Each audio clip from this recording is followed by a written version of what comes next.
कोपरगाव शहरातील प्रसिद्ध डॉक्टर योगेश लाडे यांनी जगातील सर्वोच्च शिखर माउंट एव्हरेस्टच्या बेस कॅम्पपर्यंतचा अविस्मरणीय आणि थरारक प्रवास पूर्ण केला आहे। समुद्र सपाटीपासून तब्बल 5400 मीटर उंचीवर असलेला हा बेस कॅम्प गाठणे ही एक अत्यंत कठीण आणि शारीरिक क्षमतेची कडेकोट परीक्षा असते।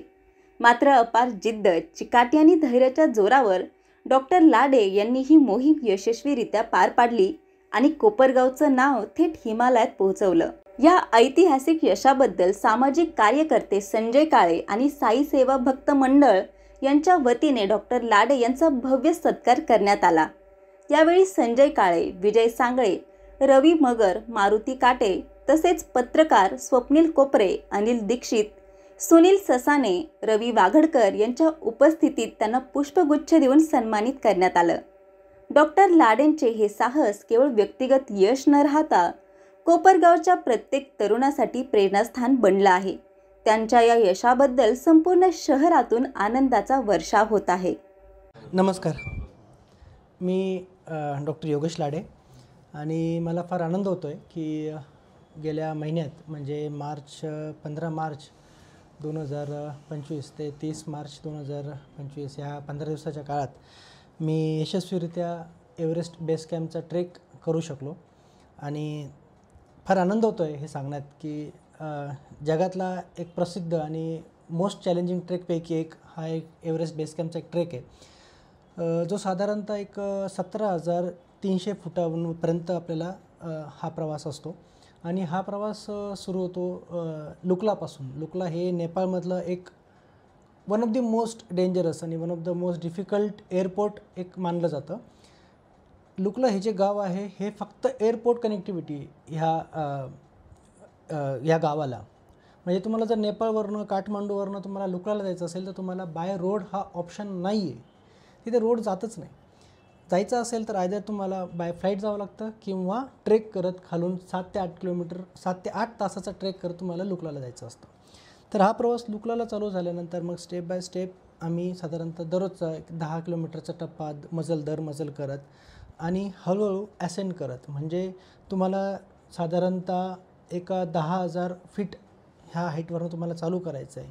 मग तुम्ही दररोज 8-9 किलोमीटरचा प्रवास करत तुम्ही साधारणतः ग्रॅज्युअल तुम्ही ते हाईट गेन करत जाता। साधारणतः 500 मीटर असेल, काही ठिकाणी 800 मीटर असेल, असे साधारणतः ते टप्प्याटप्प्यात ते आपण हाईट गेन करत होतो। तर ते चॅलेंजिंग असं आहे की तुम्हाला हे जे लुकलापासून पुढचे जे गाव असतात जसं फाकडिंग म्हणून असेल, पुढे नेमचे बाजार म्हणून असेल, त्याच्यानंतर फंगचुंग असेल, त्याच्यानंतर डेगबुचे असेल, नंतर पुढे त्याच्यानंतर लोबुचे आणि सगळ्यात शेवटचं जे आहे गोरक्षेप, हे वेगवेगळे गावं त्याच्यात कनेक्टिव्हिटी आहे। गोरक्षेप नंतर जो आहे तो एव्हरेस्ट बेस कॅम्प आहे।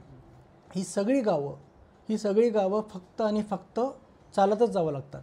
तिथे जाण्यासाठी रोड हा ऑप्शन नाही आहे। दोनच ऑप्शन आहेत, एक ते बाय हेलिकॉप्टर जायचं आहे किंवा चालत जायचं आहे। आता तुम्ही हेलिकॉप्टरनेसुद्धा डायरेक्टली जाऊ शकत नाही, कारण त्याचा प्रॉब्लेम असा की अल्टिट्यूड सिकनेस। एकदम तुम्ही सडनली 17,000 फीटवर गेला तर तुम्हाला अल्टिट्यूड सिकनेस होणार, माउंटन सिकनेस होणार आणि त्याच्यामुळे तुम्हाला डोकं दुखणार, सॅच्युरेशन कमी होणार, उलट्या होणार, त्रास होणार, पल्मनरी एडिमा आणि तुम्हाला परत खाली यायचं आहे।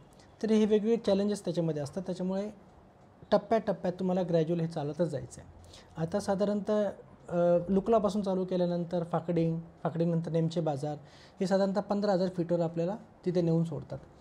टप्प्याटप्प्यात गेल्यानंतर चॅलेंजेस असतात की तुम्हाला अल्टिट्यूड मॅनेज करायचं आहे, तुम्हाला स्ट्रेस मॅनेज करायचा आहे, फिजिकल स्ट्रेस मॅनेज करायचा आहे, मेंटल स्ट्रेस मॅनेज करायचा आहे आणि तुम्हाला जेवणाचे चॅलेंजेस आहेत, फूडचे चॅलेंजेस आहेत। हे सगळे चॅलेंजेस तुम्हाला पार करत तिथे जायचं असतं। दुसरं सगळ्यात मोठं यातलं चॅलेंजेस आहे ते म्हणजे टेम्परेचर। जसं तुम्ही वर जाल तसं टेम्परेचर तुम्हाला -20 -25पर्यंत आमचं ड्रॉप झालं होतं। हे सगळे टेम्परेचर मॅनेज करणे, टेम्परेचरला चॅलेंज करणे किंवा टेम्परेचरसोबत कोपअप करणे, अल्टिट्यूडसोबत कोपअप करणे, ह्या सगळ्या वेगवेगळ्या चॅलेंजेस त्याच्यामध्ये आम्हाला फेस करावं लागल्या। आम्ही 16 जणांपैकी साधारणतः 8 ते 10 लोकांनी हा ट्रेक यशस्वीरित्या पूर्ण केला। अनफॉर्च्युनेटली जे काही 7-8 लोक होते त्यांना जस्ट बिकॉज ऑफ माउंटन सिकनेसमुळे किंवा सॅच्युरेशन कमी झाल्यामुळे त्यांना परत यावं लागलं आणि तिथे रेस्क्यू करण्यासाठी सुद्धा फक्त आणि फक्त हेलिकॉप्टर हाच एक ऑप्शन आहे. दुसरा ऑप्शन तिथे असं बाय ॲम्ब्युलन्स बाय रोडने आपल्याला खाली नेता येत नाही. हे सगळे चॅलेंजेस त्याच्यामध्ये आहे. पण आनंदाची गोष्ट अशी की हे चॅलेंजेस सगळे पार पडून, सगळे अडथळे पार पडून आम्हाला हा ट्रेक यशस्वीरित्या पूर्ण करता आला. आणि ह्या ट्रेकसाठी बाकी काही म्हणजे प्रिपरेशन वगैरे ह्या सगळ्या गोष्टी असतातच. त्या सगळ्या प्रिपरेशनसुद्धा साधारणतः 2 ते 3 महिने अगोदर चालू होतात, ज्याच्यामध्ये मेनली कार्डिओ तुमचे एक्सरसाइजेस असतील हे सगळे करावे लागतात. तर माझा सल्ला किंवा माझं एक सजेशन असंच राहील, म्हणजे जे कोणी इच्छुक असतात या ट्रेकसाठी तर जरूर करा. एक लाईफटाईम एक्सपिरियन्स आहे आणि मोस्ट चॅलेंजिंग एक्सपिरियन्स आहे. आणि हे सगळं करताना हिमालयाचं एवढं उत्कृष्ट तुम्हाला दर्शन घडतं इथे. एव्हरेस्ट बघितल्यानंतर असं वाटतं की म्हणजे जगातली सगळ्यात उंच शिखर जे आपण ऐकलं आहे, बघितलं आहे फक्त टी व्हीमध्ये, ते आपण प्रत्यक्ष समोर बघतो आहे. एव्हरेस्ट बेस कॅम्पला गेल्यानंतर काला पत्थर नावाचं अजून एक तिथे 17,400 मीटरवरती 17,400 फीटवरती एक दुसरं एक पॉईंट आहे, जिथून तुम्हाला उत्तुंग हिमालय आणि उत्तुंग तुम्हाला एव्हरेस्ट तुमच्या डोळ्यासमोर दिसतो. हे एक्सपिरियन्स म्हणजे शब्दात वर्णन करण्यासारखे नाही आहेत, पण जर म्हणजे इच्छुक असाल तर नक्कीच हा ट्रेक करा. आणि एक जीवनाचा एक वेगळा अनुभव, एक निसर्गाचा वेगळा अनुभव तुम्हाला या ट्रेकमध्ये नक्कीच मिळेल. कोपरगाव हे खेळांचं शहर, खेळाडूंचं शहर. कोपरगावचा इतिहास आपण जर बघितला तर खो खो, व्हॉलीबॉल ही अशी नावाजलेली खेळणारे खेळाडू कोपरगाव तालुक्याने महाराष्ट्रालाच नव्हे तर देशाला दिले. देशाच्या टीममध्ये खेळणारी लोक आपल्याकडे आहेत. आज आपल्यासोबत आहे डॉक्टर लाडे, यांचा आम्ही आज सत्कार केला आहे. डॉक्टर योगेश लाडे यांनी माउंट एव्हरेस्ट हा जगातील सर्वात उंच शिखर, ज्याचं समुद्रसपाटीपासून उंची आहे 8,300 मीटर आणि त्याचा बेस कॅम्प जो आहे तो आहे 5,400 मीटरवरती. हा बेस कॅम्प 5,400 मीटरवरती जाणे एक मोठं संकटाचं काम आहे, एक धाडसाचं काम आहे.